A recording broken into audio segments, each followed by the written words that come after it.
Vote গ্রহণ শেষ, কয়েকটা জায়গায় পুনর্নির্বাচন, দক্ষিণ 24 পরগনায় সেটাও শেষ, শুধু বাকি ভোট গণনা। তার আগে বড় রকমের ছক তৈরি করছে তৃণমূল কংগ্রেস।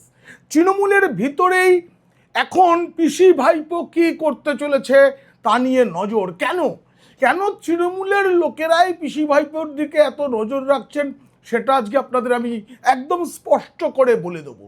তার সঙ্গে আমি বলবো, ফল গণনা শুরু হবার আগে, এত আগে কেন পিসি ভাইপো একান্তে বৈঠক করলেন? কিসের ভয়? কেন তারা এত হেরে যাবার ভয়টা পাচ্ছেন? তারা কি করে বুঝে গেলেন? আসলে তারা সবার আগে বুঝতে পেরেছেন, অনেক দিন আগেই বুঝতে পেরেছেন, তার জন্য প্রস্তুতি ছিল। কিন্তু একটা শেষ রক্ষার চেষ্টা পিসি ভাইপো মিলে করছিলেন, যে এত বড় এবং ফুলে ফেপে ওঠাই যে ব্যবসা, এই ব্যবসাটাকে তো বাঁচিয়ে রাখতে হবে। তৃণমূল মানে তো একটা পেশা, সেই পেশায় যারা আছেন তাদেরকে বাঁচিয়ে না রাখলে এই পেশা যারা তৈরি করেছেন, যে পরিবার তৈরি করেছে, তারা টিকবেন কি করে? তার জন্য এখন নানা রকম ছক হচ্ছে। এবং আপনাদেরকে আমি জানিয়ে রাখি, নবান্নের সেই সব গোপন ফাইল যেগুলো আইপ্যাকের দপ্তরে লুকিয়ে রাখা ছিল, এবং আইপ্যাক দপ্তরে ইডি হানার দিন, যেদিন স্বয়ং মুখ্যমন্ত্রী সততার প্রতীক সেগুলো চুরি করে নিয়ে এসে আবার গোপনে রেখেছেন, এখন সেগুলোকে আরও গোপন আস্তানায় নিয়ে যাওয়ার পরিকল্পনা রয়েছে। সেই সঙ্গে নবান্নেও কিছু কিছু ফাইল আছে যেগুলো সরিয়ে ফেলা হতে পারে বলে তৃণমূলের অন্দরে আলোচনা, আমলারাও আলোচনা করছেন। কিন্তু কেউ সঙ্গে নেই, কেউ পাশে নেই। যে দু চারজন আছেন তাদের এখন নবান্নে পা রাখাই মানা। এইসব নিয়েই আজকে আমি আলোচনা করব, অনেক খবর জানাবো। যদি ভালো লাগে অবশ্যই সাবস্ক্রাইব করবেন। পিনাক কি বলছে? এখন সুপ্রিম কোর্টে চর, তার আগে হাইকোর্টে চর, গণনা ভেস্তে দেওয়ার, বানচাল করার জন্য একটা ন্যারেটিভ তৈরির চেষ্টা, এবং এসবের পেছনে আসলে পিসি ভাইপো কি চাইছেন সেটা জানতে দেখুন ও শুনুন পিনাক কি বলছে। আপনাদের বলি, তৃণমূল এখনো আছে তো সরকারে কয়েকটা দিন হলেও, কিন্তু এখন আর তৃণমূল বলে কিছু নেই, এখন হয়ে গিয়েছে পিসি ভাইপো। কারণ তৃণমূলের বাকি নেতারা বুঝে গিয়েছেন এখন ওই পরিবার কি করবে, কার হাতে ক্ষমতা চলে যাবে, সেই ইকুয়েশন এখন থেকে শুরু হয়ে গিয়েছে। ভোট গণনায় যে কর্মীরা থাকবেন তাদের নিয়ে যে ভার্চুয়াল মিটিং, তার জন্য ভাইপোকে উজিয়ে পিসির বাড়ি আসতে হতো না। পদলেহনকারী মিডিয়াগুলো কালকে লিখেছে যে ভোট গণনা কেমন করে হবে তা নিয়ে আলোচনা করার জন্যই নাকি দীর্ঘক্ষণ একান্তে বৈঠক করেছেন পিসি ভাইপো। আসলে তাদের মধ্যে ঝগড়াঝাটিও হয়েছে, সেসব অন্য সময় বলা যাবে। আপাতত বলি, গোপন ফাইল সরিয়ে ফেলার একটা ছক, প্ল্যান তৈরি শুরু হয়ে গিয়েছে। অনেকের বিশ্বাস হবে না, কিন্তু এটা যখন আগে থাকতে বলতাম তখনও তো যারা বিশ্বাস করেননি তারা তো নিজের চোখে দেখেছেন যে আইপ্যাকের দপ্তর থেকে রাজ্য সরকারের ফাইল বেরিয়ে এসেছিল। আইপ্যাক তো রাজ্য সরকারের কেউ ছিল না। আইপ্যাক তৃণমূল কংগ্রেস নামক একটি আঞ্চলিক দলের, যার সর্বভারতীয় তকমা ছিল কোনো এক সময়, তার পরামর্শদাতা। ভোটে কি করে জিততে হবে, কোথায় কারচুপি করতে হবে, পুরোটাই টাকা পয়সার বিনিময়ে টাকা পয়সার খেলা। কিন্তু প্রশান্ত কিশোর যখন এখান থেকে চলে যান, যাওয়ার আগে বলেছিলেন 100 আসন যদি বিজেপি পায় তিনি ছেড়ে দেবেন, রাজনীতি করা ছেড়ে দেবেন, সেফোলজি করা ছেড়ে দেবেন। কিসের জোরে বলেছিলেন? তিনি জানতেন গণনার পরিকল্পনা।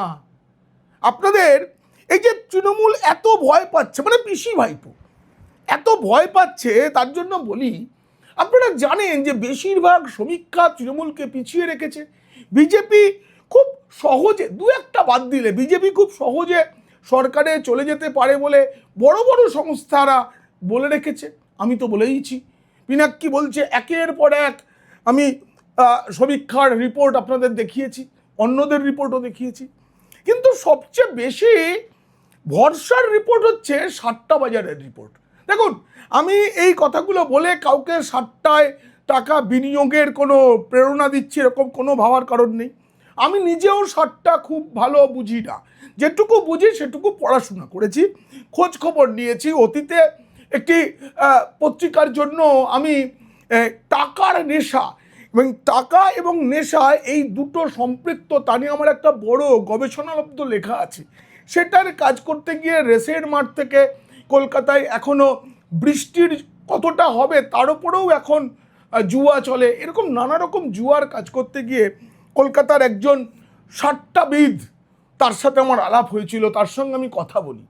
তিনি আমাকে বলেন যে দেখুন, সাট্টার যে হিসাব সেই হিসাব খুব ভেবে চিন্তে করা হয়, কারণ যারা টাকা লাগাচ্ছেন তারা কিন্তু বিনিয়োগ করছেন, তারা রিটার্ন চান। আমি বিজেপিকে ভালোবাসি তাই জন্য বিজেপিকে বাড়িয়ে দিয়ে সাট্টার বাজারে আমি টাকা বিনিয়োগ করবো, এটা হয় না। যার জেতার সম্ভাবনা রয়েছে তার ওপরেই সাট্টায় টাকা বিনিয়োগ হয়। সবচেয়ে বড় যে সাট্টার বাজার সেটা তো রাজস্থানের, আপনারা জানেন, ফলৌদি সাট্টা বাজার। সেখানকার হিসাব প্রথম দিকে তৃণমূলকে এগিয়ে রাখলেও এখন তৃণমূলে কোনো বিনিয়োগ নেই। যাবতীয় বিনিয়োগটা বিজেপি জিতলে তার উপরে বিনিয়োগ হচ্ছে, বিজেপি ক্ষমতায় আসছে বলে। তারা কিন্তু এখনো পর্যন্ত যা শেষ রিপোর্ট পাওয়া গেছে, এটা তো খুব গোপন, ভারতের সাট্টা বেআইনি, তার মধ্যেও চলে, খবর বেরিয়ে আসে, তাতে 150 থেকে 160টা আসন বিজেপি পেতে পারে। এরপরে দিল্লির সাট্টা বাজার, সেখানে আবার শুনেছি বিদেশের লোকেরাও বিনিয়োগ করেন।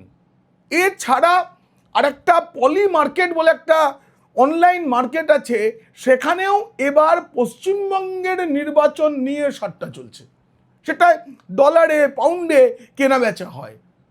সেটা ভারতে নিষিদ্ধ, কিন্তু অন্যান্য অনেক দেশে যেখানে সাট্টা বা লটারি নিষিদ্ধ নয়, আমার দেশে লটারি নিষিদ্ধ নয়, অনেক রাজ্যে নিষিদ্ধ, পশ্চিমবঙ্গে যেমন লটারি চলে, তারও অনেক বড় ইতিহাস আছে, কোনো এক সময় বলা যাবে। আমি ওই লেখাটির জন্য কাজ করতে গিয়ে এই লটারি, বাম আমলের লটারি, এখনকার ডিয়াল লটারি, সাট্টা ইত্যাদি নিয়ে আমি তখন একটু খোঁজ খবর পড়াশোনা করতে হয়েছিল, দীর্ঘদিন করে তারপর লেখাটা লিখেছিলাম। তো সেটা ভিন্ন বিষয়, কিন্তু এই যে টাকা যারা বিনিয়োগ করেন তারা হিসেব করে করেন না। তো আমি বললাম, আগের বার তো সাট্টা বাজারের হিসেব মেলেনি, তাহলে মানুষ আবার কেন সাট্টা বাজারে টাকা বিনিয়োগ করছেন? তিনি বললেন, এই যে অন্য সমীক্ষা, তার উপর নির্ভর করে সাট্টা বাজার টাকা বিনিয়োগ হয় না। সেখানে টাকা বিনিয়োগ যারা বিনিয়োগ করছেন, যেমন শেয়ার যারা কেনেন, যারা বোঝেন, তারা জানেন কখন কোনটা কিনতে হবে, কখন কোনটা বেচতে হবে, সেই মতো। গতবারেও সাট্টা বাজারের হিসাবে বিজেপির দর বেশি ছিল, কিন্তু সাট্টা বাজারে যারা বিজেপিতে টাকা লাগিয়েছিলেন তারা ভাবতে পারেননি কাউন্টিংয়ে এত বড় গোলমাল হবে। ফলে প্রচুর লোকসান হয়েছিল তাদের, যারা বিজেপিতে টাকা লাগিয়েছিলেন। আর যারা তৃণমূলে টাকা লাগিয়েছিলেন তারা লোকসান হবে ধরে রেখেছিলেন, কিন্তু তাদের বিপুল লাভ হয়েছিল। শুনেছি ওখানে যত টাকা বিনিয়োগ করা হয় তার 9 গুণ রিটার্ন পাওয়া যায় যদি মিলে যায়। যাই হোক, আমাদের রেসের মাঠেরও নানা নিয়ম আছে, কখনো বলা যাবে। কিন্তু এবার সাট্টা বাজারে যারা বিনিয়োগ করেছেন তারা ভেবে চিন্তে করেছেন, তাদের ভাবনার মধ্যে এটাও কাজ করেছে যে কমিশন এত ভালো নির্বাচন করিয়েছে সে গণনাটাও খুব ভালো করবে। তাই তাদের ভাবনায়, তাদের অঙ্কে যে এগিয়ে আছে তার উপরেই বিনিয়োগটা হয়েছে। ফলে আগেরবার লোকসান হলেও এবার লাভের কথা ভেবেই নাকি সাট্টা বাজারে বিনিয়োগ চলছে। আবার বলছি, আমি সাট্টা নিয়ে এতখানি আলোচনা করলাম মানে কাউকে বলছি না, কারণ এটা ভারতে বেআইনি, এ বিষয়ে কারো মাথা না ঘামানোই ভালো। কিন্তু পশ্চিমবঙ্গের রাজনীতিটা, মানে এখনো পর্যন্ত চলা যে রাজনীতি, সেটা বুঝতে গেলে সাট্টা বাজার নিয়ে একটু মাথা ঘামাতেও হবে। দেখুন, সাট্টা বাজারে যেমন টাকা বিনিয়োগ করা হয়, টাকা থেকে রিটার্ন আসবে, লাভ আসবে, যে কোনো বিনিয়োগেই নিয়ম। আমরা ব্যাংকে টাকা রেখেও সেটা সঞ্চয় যেমন হবে, কতটা সুদ পাওয়া যাবে আমরা ভাবি, তার জন্য আমরা টাকাটাকে অনেক সময় ফিক্সড ডিপোজিট করি, কেউ মিউচুয়াল ফান্ডে দেন, কেউ শেয়ার কেনেন ইত্যাদি, কেউ বন্ড কেনেন, কেউ ফিক্সড ডিপোজিট করেন ইত্যাদি আছে। তৃণমূলেও তো এই সাট্টা বাজারের মতোই টাকা বিনিয়োগ চলে। তৃণমূলের যত নেতা নেত্রী যারা ভোটে টিকিট পেয়েছেন তারা সকলে বিনিয়োগ করেছেন, তাই তাদের নজর রাখতে হয় পিসি ভাইপো কি করছে। কারণ এই বাজারটার যে কোম্পানি, সেই কোম্পানিটা তো কালীঘাটের ঠিকানায়, সেই ঠিকানায় কি কি হচ্ছে তার দিকে নজর রাখতে হয় নেতাদের। তারপরে এই সাট্টা বা এই ধরনের যে জুয়ার বাজার, সেখানে না অনেক জল্পনা, অনেক কল্পনা, অনেক ইঙ্গিত, এসবের উপরেই নির্ভর করতে হয়, কারণ বিষয়টা অবৈধ। আবার রাজনৈতিক দলের নামে কোনো পেশা চললে সেটাও তো বৈধ নয়। তাই তো এই যে পেশা, আমি তৃণমূল করি, আমি এত টাকা লাগিয়েছি, আমি যদি জিতি তাহলে আমি এত টাকা ঘরে আনবো, আমি যদি মন্ত্রী হই তার জন্য বেশি লাগিয়েছি, আমি তাহলে এত টাকা ঘরে আনবো।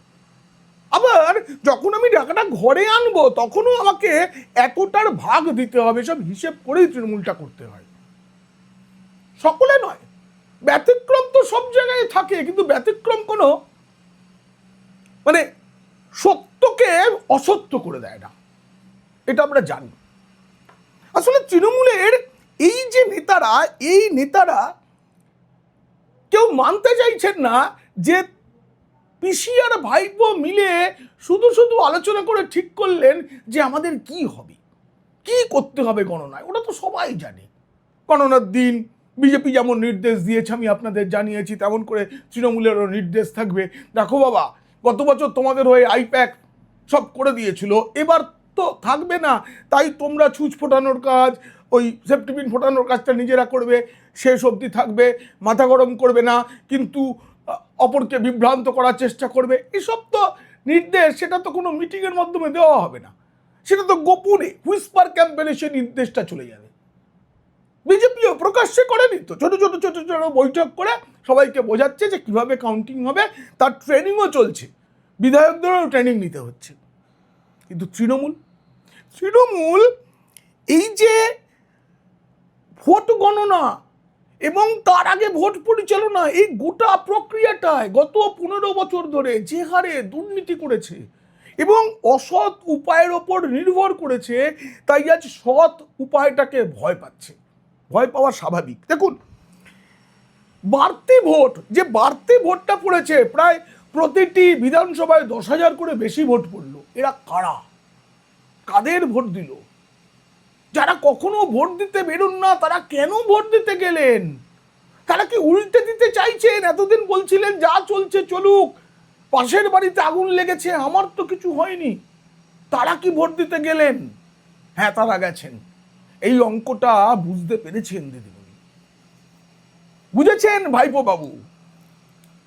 মহিলা ভোট, তাদেরকে আমরা টাকা বাড়িয়েছি, কিন্তু লক্ষ্মীর ভান্ডার দিয়েই কি শুধু খুশি করা যায়? বারবার বলেছি, বাংলার নারীকে এই লক্ষ্মীর ভান্ডার বা অন্নপূর্ণা ভান্ডারের লোভে তারা ভোট দিচ্ছেন, ভোটের মত বদলাচ্ছেন, এটা ভাবা ঠিক হবে না। তারা তো সন্তানকে ভালোবাসেন, যাকে জন্ম দিয়েছেন, যাকে বুকের দুধ খাইয়ে বড় করেছেন, লেখাপড়া শিখেছেন, তিনি অন্য রাজ্যে থাকেন। মায়ের জ্বর হলে সন্তানের হাতটা কপালে আসে না, সন্তানের জ্বর হলে মা কপালে একটু হাত বুলিয়ে দিতে পারেন না। এই আবেগ এই ভোটে কাজ করেছে।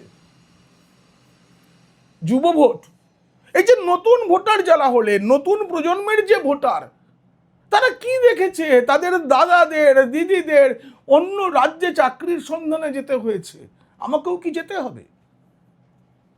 তারা হিসেব মিলিয়েছেন, তারা নেট ঘেটে দেখেছেন কোন রাজ্যের কি অবস্থা, কোন রাজ্যের ছেলেমেয়েরা বেশি বাইরে যায়। সবাই চায় হায়দ্রাবাদে, বেঙ্গালুরুতে চাকরি করব, সবাই চায়। আবার সবাই এই গল্পটাও জানে ঘর ছেড়ে বাইরে গিয়ে চাকরি করার কষ্ট কি। বাঙালির ছেলের দুটি ডাল ভাত না পাওয়ার কষ্ট কি, মানে মায়ের হাতের ডাল ভাত, নিজের রান্না করা খাবার কেমন লাগে আমরা জানি, যারা আমরা বাইরে একা থেকে কাজ করেছি। অত সুখের নয় জীবনটা। কোন ডালে কি ফোড়ন দিতে হবে, কোন মাছে কি মশলা দিতে হবে, সেটা যতই ইউটিউবে থেকে শেখা যাক, মায়ের হাতের রান্না হয় না তো, বাড়ির রান্না হয় না, হোটেলে খেতে হয়, জোম্যাটো, সুইগি অর্ডার দিয়ে খেতে হয়। সুতরাং তারা এই কষ্টের কথাটাও জানেন, তারা ভোট দিয়েছেন।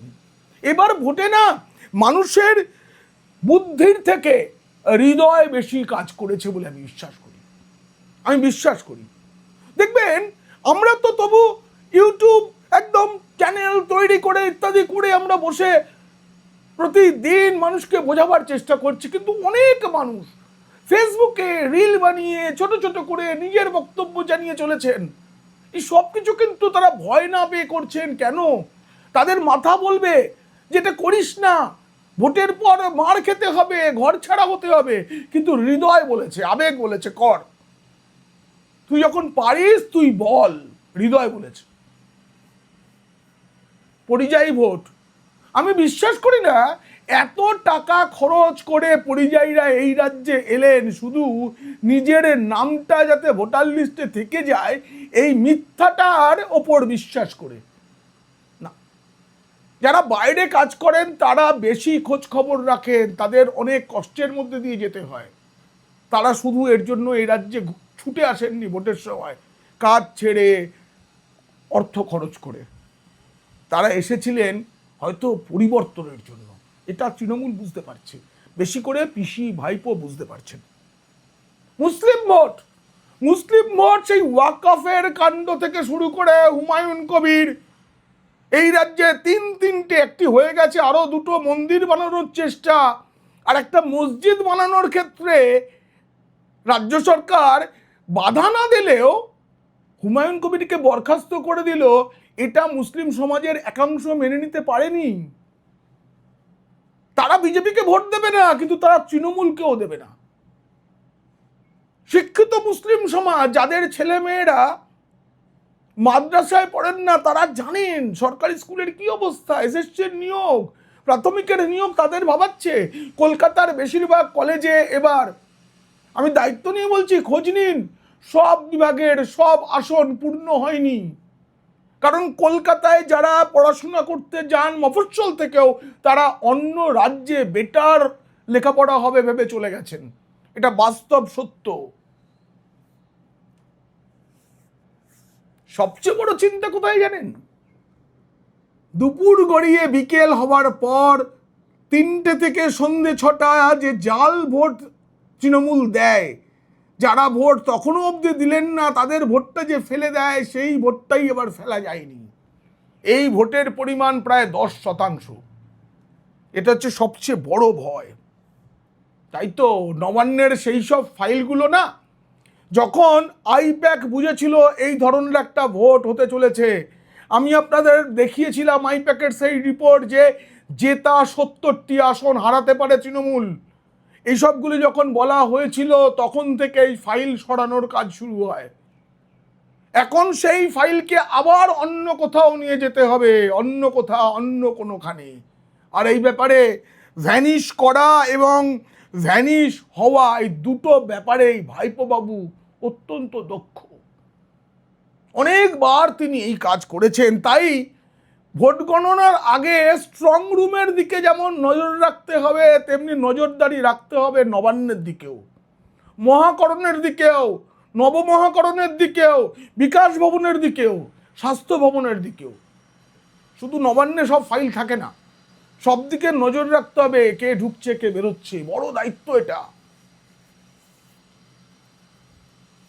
আর ভাইপো বাবু প্রতিবার ভোটের পরে তো ভ্যানিশ হয়ে যান। একটা তো তার তৈরি করা অজুহাত আছে, ডাক্তার দেখাতে হবে। পশ্চিমবঙ্গ তো নয়, কলকাতায় নয়, ভারতেও নয়, আমেরিকা ছাড়া তো ভালো ডাক্তার পাওয়া যায় না। দুবাই হয়ে আমেরিকা, নিজের হোক বা পরিবারের কারো চিকিৎসা হোক, আমেরিকাতে যেতেই হবে তো। দলের যে কোনো বিপদের সময় তিনি ভ্যানিশ হয়েছেন। আর যে কাণ্ডই হোক বা ইডির তল্লাশিতে পিসিমণির ডাকাতি করার সময়ই হোক, তিনি ভ্যানিশ হয়ে গেছেন। তিনি মেঘের আড়াল থেকে লড়াই করেছেন। আর এবার তো অনেক বড় দায়িত্ব নিতে হবে।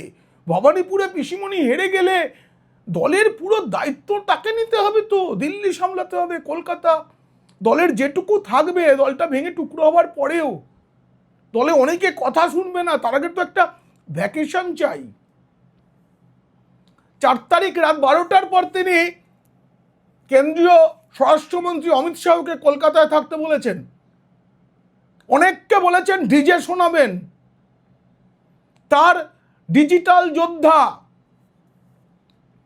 যাদের আমি ডিজিটাল যোদ্ধা মানে যোদ্ধা খুব বড় কথা, তাদের কি বলবো ভাবিনি, যারা আমাকেও প্রতিদিন সবুজ গোলা মানে সবুজ আবির গোলা জল খাওয়াবার হুমকি দিচ্ছেন, 4 তারিখের পর তুই কোথায় থাকিস দেখে নেবো, এটা যারা বলছেন, কোথায় থাকবো, এই পশ্চিমবঙ্গে থাকবো, তৃণমূল যদি আবার ক্ষমতায় আসে একই পোশাকে একইভাবে পিনাক্কি বলছে কথা বলবে। চ্যালেঞ্জ রইল আমার, আমি কোনোদিনও যারা হুমকি দিচ্ছে তাদের বিরুদ্ধে সাইবার ক্রাইমে অভিযোগ করব না, কারণ জানি তারা খুব অভাবে পড়ে এই কাজটা করছেন। অল্প টাকার বিনিময়ে একটি কমেন্টে 2টি টাকা পাওয়া যায়, সেই টাকাটার বিনিময়ে তাদেরকে এই কাজটা করতে হয়, তাও বেনামে। হিন্দুর ছেলেরা নানা রকম মুসলিম নাম নিয়ে কমেন্ট করেন, ফোন করেন, প্রতিদিন 100 ফোন আসে, ধরি না, খালি দেখতে পাই স্ক্রিনে কি নামে ফোন আসছে, বুঝতে পারা যায়। এই যে কাজটা করছেন তারা এই বাংলারই ছেলে, তারা কিছু পায়নি, তারা পিতামাতা মারা গেলে সমবেতের 2000 টাকার জন্য লাইনে দাঁড়াবেন, সেই মানুষগুলোই কিন্তু মাত্র 2 টাকার জন্য একটা কমেন্ট করে আমাকে তুই তুকারি করেন। আমি তাদের মধ্যেও যে কজনকে আজ পর্যন্ত জবাব দিয়েছি আপনি ছাড়া কথা বলিনি, কেন বলবো? কিন্তু ভাইপো কি 4 তারিখ রাত 12টার পরেও কলকাতায় থাকবেন? আমার বিশ্বাস হয় না। আগেই চলে যাবেন কিনা কেউ জানতে পারবেন না তো, ভাইপোকে তো কেউ দেখতে পায় না, ভাইপো তো একটা অশরীরই হয়ে থাকেন যে কোনো ইস্যুতে, আড়াল থেকে ইন্দ্রজিতের মতো মেঘের আড়াল থেকে তিনি একটা টুইট করবেন, কখন একটা ছবি ছেড়ে দেবেন এবং পদলেহনকারীরা সেই ছবিটা নিয়ে উদ্দাম নৃত্য করবেন বিভিন্ন সংবাদ মাধ্যম। সময় আসবে, তাদের কথাও বলার সময় আসবে, যে কোনো মুহূর্তে তিনি রাজ্য ছাড়তে পারেন, তারপরে তো দেশ লম্বা ছুটি কাটিয়ে ফিরে তাকেই হয়তো পিসির যে সাম্রাজ্য, তৃণমূল কংগ্রেস নামে যে সাম্রাজ্য, তার সাম্রাজ্যের একমাত্র অধিপতি হতে পারে, কারণ তিনি তো সাংসদ হয়ে রয়েছেন আপাতত 3টে বছর, তার কোনো চিন্তা নেই। এসব আলোচনা তৃণমূলের ভেতরেই, আমি এই আলোচনা একটুও বানিয়ে বলছি না, এই আলোচনা তৃণমূল নেতারা করছেন, তারা বলছেন। তাই আমি খালি একটা কথা বলি, আগে বলেছিলাম স্ট্রং রুমের সঙ্গে সঙ্গে নবান্ন, বিকাশ ভবন, স্বাস্থ্য ভবনের দিকে নজর রাখতে হবে, এখন মনে হচ্ছে একটু বিমানবন্দরের দিকেও নজর রাখতে হবে। এই প্রতিবেদন কেমন লাগলো জানিয়ে অবশ্যই মন্তব্য করবেন, ভালো লাগলে বন্ধুদের, খারাপ লাগলে শত্রুদের শেয়ার করবেন। আপনারা খুব খুব ভালো থাকবেন।